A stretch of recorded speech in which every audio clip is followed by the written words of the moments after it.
প্রত্যেকটা মানুষ অস্থির। এর মূল এবং প্রধান কারণ হলো এই কলব এবং অন্তরে যে জিনিসটাকে ঢুকানো দরকার ওটা না ঢুকাইয়া ভুলটারে ঢুকাইয়া বসে আছে, ইনস্টল করে নিছে দুনিয়াকে।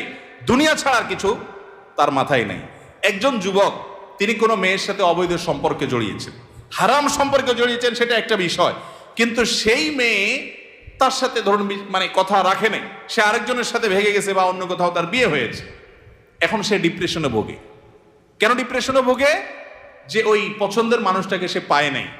আলটিমেটলি এটা দুনিয়া, ঠিক না ঠিক? আলটিমেটলি এটা কি? তার অন্তরে যদি আল্লাহকে স্থান দিত, আল্লাহকে যদি সবচেয়ে বেশি ভালোবাসতো, আল্লাযীনা আমানু আশাদ্দু হুব্বাল, তার অন্তরে যদি আল্লাহর সাথে মহব্বত সবচেয়ে বেশি থাকতো, আল্লাহর সন্তুষ্টিটাকে সবকিছুর উপর যদি প্রায়োরিটি দিত, তাহলে এরকম কেউ তার জীবন থেকে চলে গেছে, কেউ আসছে, কোনো দোস্ত নারাজ হয়ে গেছে, কিছু টাকা লস হয়ে গেছে, একটা ব্যবসা ছুটে গেছে, কিছু